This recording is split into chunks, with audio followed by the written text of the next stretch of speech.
nursing students, for joining us on the virtual tour about the life of the First Lady of Nursing. I am Jazzy Reyes, your virtual tour guide. But before we go inside the museum, let's talk to the curator, Mr. Giancarlo, to ask some questions on who is the 20th century Florence Nightingale. Thank you so much for having me on your virtual tour, Miss Jaslyn. Hello, everyone. The First Lady of Nursing, Nightingale of Modern Nursing, Mother of Modern Day Nursing, or also known as the 20th century Florence Nightingale, is none other than Virginia Henderson. To know more about her, let us all get inside.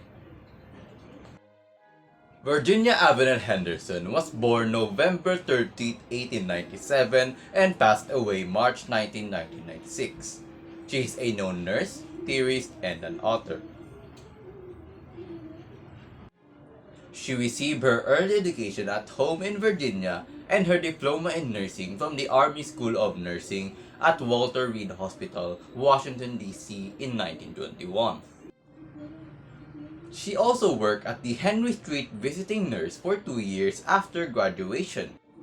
From 1924 to 1929, she worked as an instructor and educational director in Norfolk Protestant Hospital, Virginia.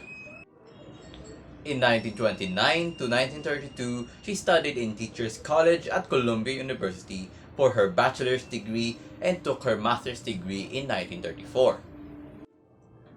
After her studies and the 14 years of her career, she worked as an instructor and associate professor at Teachers College, Columbia University in New York.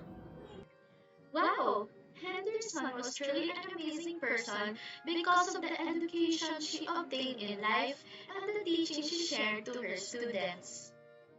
Why, yes, not just her students, but she had also influenced a lot because of her books and theory. In 1939, she revised Hammer's classic textbook of nursing for its 4th edition, and later she wrote the 5th edition incorporating her personal definition of nursing. And in the same year, she also published Principles and Practices of Nursing, a widely used text, her Basic Principle of Nursing, published in 1966 and revised in 1972. Her most formidable work is the Nursing Research, Survey and Assessment, written with Leo Simons and published in 1964, and her 4-volume Nursing Study Index completed in 1972. She was also given honorary doctoral degrees from the Catholic University of America, Pace University, University of Rochester, University of Western Ontario, Yale University, and many more, totaling to 13 universities. And lastly, at 1985, she is honored at the annual meeting of the Nursing and Allied Health section of the Medical Library Association.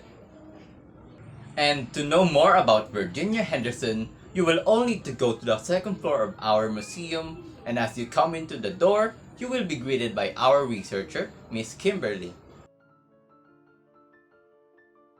Now, join me in seeing the researcher, Miss Kimberly, to know more about Virginia Henderson. Hello, Miss Kimberly. My name is Jazin, and we are from the virtual tour to learn more about the Nightingale of Modern Nursing. Welcome, Miss Jocelyn, and welcome everyone. Thank you for visiting the Museum of Virginia Henderson. I know all of you already heard a brief history regarding Virginia Henderson. So, here on the 2nd floor, I am going to show you her well-known contributions to nursing. And that is the need theory. It emphasized the importance of increasing the patient's independence and focusing on basic human needs in order to avoid post-hospitalization delays. This theory explains the nursing's unique function is to assist the individual, sick or well, in the performance of those activities contributing to health or its recovery, that he would perform unaided if he had the necessary strength, will, or knowledge. In the theory, it explains the three levels of nurse-patient relationship in which the nurses acts as first, the substitute for the patient, second, the helper to the patient, and lastly, a partner with the patient.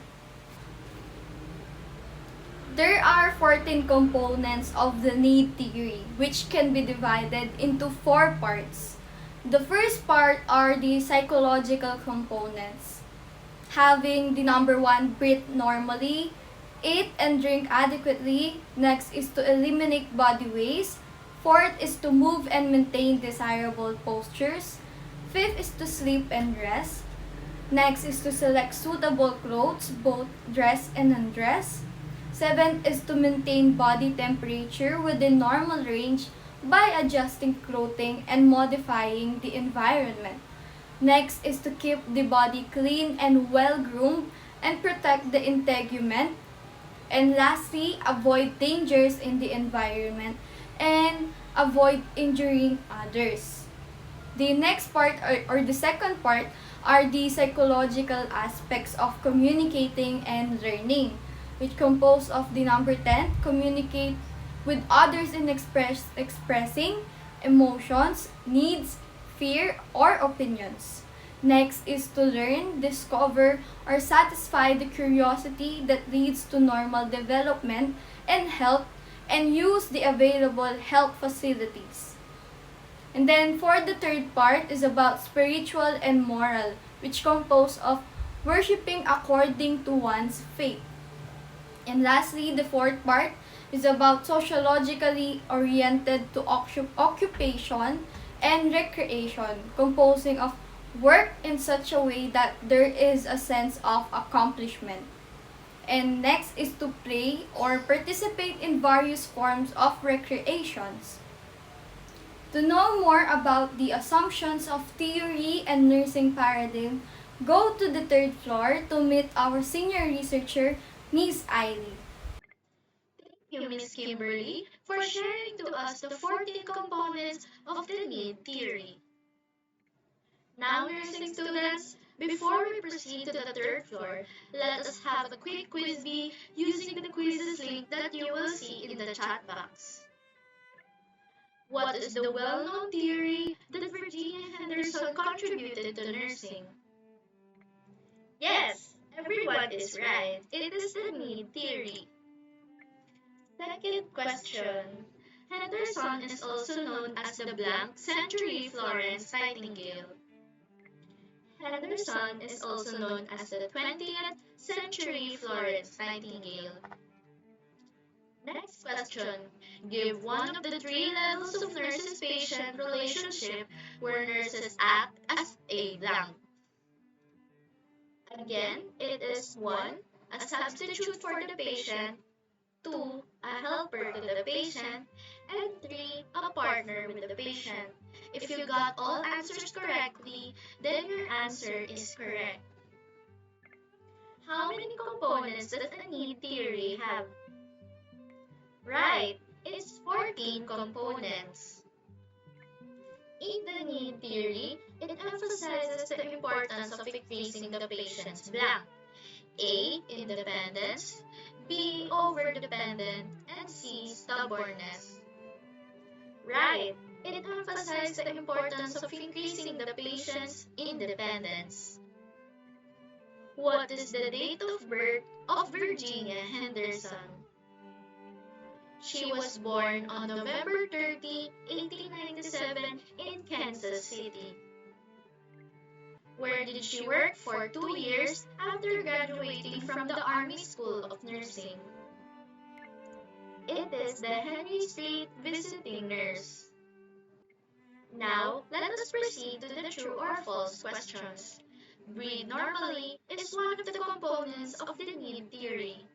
A. True and B. For false. True is the correct answer. The need theory explains that nurses should assist the patient so he would perform unaided if he had the necessary strength. True or false?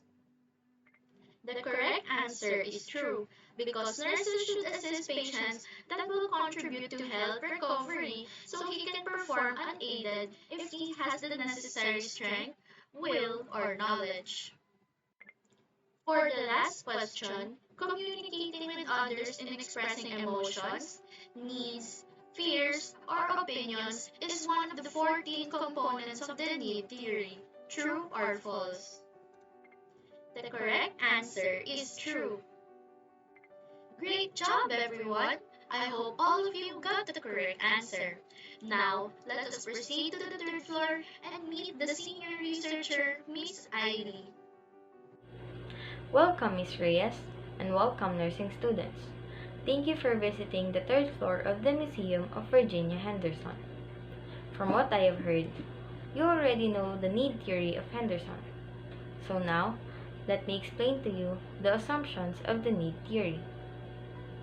First, nurses care for patients until they can care for themselves again. Meaning, nurses should take care of their patients until they can fully recover from one illness or sickness. Second, patients want to be healthy again despite the fact that this is not explicitly stated. Third, nurses are eager to serve, and nurses will devote themselves to the patients day and night. Nurses that offers heartfelt acts of kindness and evoke caring is an important element of the healing process. Nurses are the one who knows how to make their patients feel safe and comfortable. Fourth, Henderson also believes that mind and body are inseparable and interconnected. That's right, because our body responds to our mind. For example, you felt happy and you have positive thoughts, so your body will respond, making you feel energetic. Now that you know the assumptions of the theory, let's proceed to the nursing paradigm. According to nursing theories, a nursing paradigm is a pattern that shows the relationship between a person and environment in which she lives and her health. The nursing paradigm is a concept that has developed over time from the beliefs and practices of professionals in healthcare sectors. The four meta-paradigms of nursing includes person or individual, environment, health, and nursing.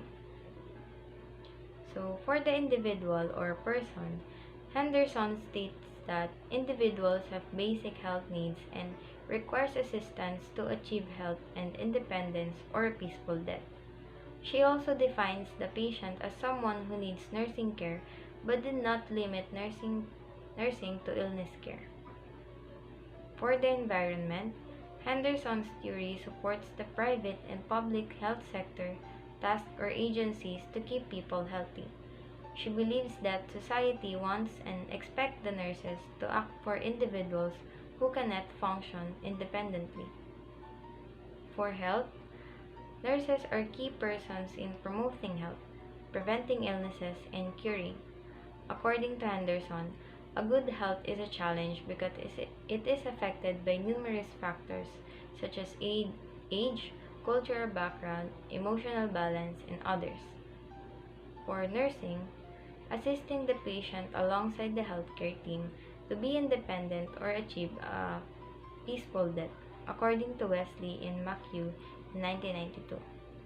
Infinite need for knowledge of biological and social sciences and skills based on them, according to Henderson, 1991. Wow! Thank you, Miss Ivy.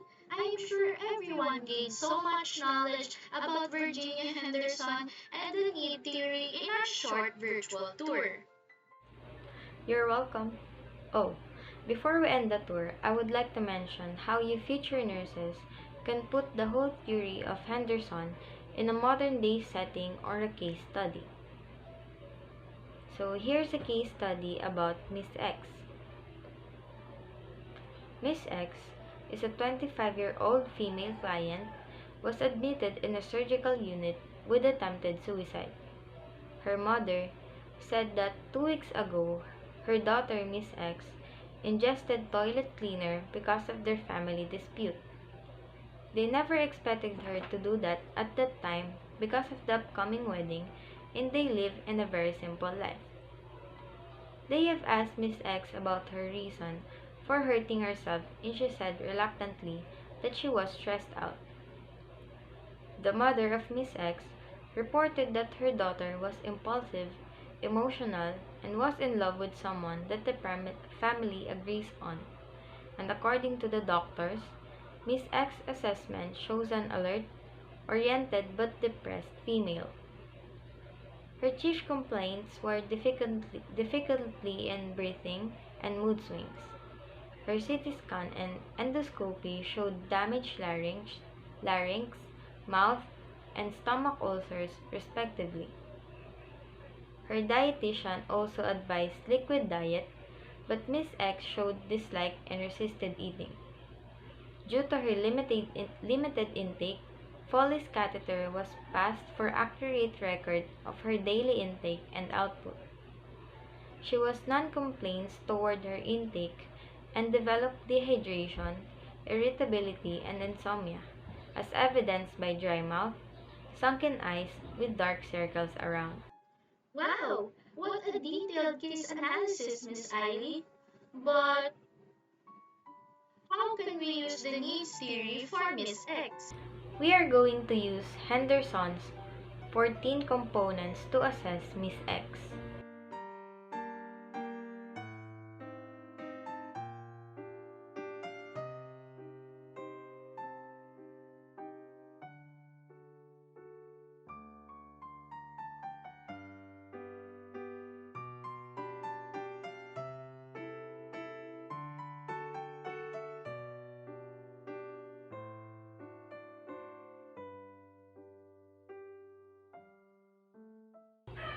After assessing and finding and getting the possible nurse's diagnosis for Miss X, you can proceed to planning. To help Miss X, first, address all the psychological needs and provide respective nursing care. Second, encourage client to identify her strengths and limitations, share her concerns, and participate in activities of daily living. Discuss effective coping strategies and impulse control like talking, drawing any pictures, asking questions for exploring her stress factors. Fourth, encourage family support by asking the mother why she was upset due to her marriage. What are the domestic problems leading to suicidal attempt? And why did she have any suicidal thoughts before attempting suicide? Thank you, Miss Eiley. I am sure the student viewers can comprehend the whole theory of Henderson because of your example case study. Now, nursing students, before we conclude the virtual tour, we should always be reminded of the teachings of Virginia Henderson, that the nurse is temporarily the consciousness of the unconscious, the love of life for the suicidal, the leg of the amputee, the eyes of the newly blind, a means of locomotion for the infant, the knowledge and confidence of the young mother, and lastly, a voice for those too weak to speak. Thank you, nursing students, for joining me on this virtual tour about Virginia Henderson. If you have further questions, you can check the nursing theories and their work 9th edition of Martha Rail Aligood. Again, I'm Jazzy Reyes, your virtual tour guide, now signing off. Goodbye.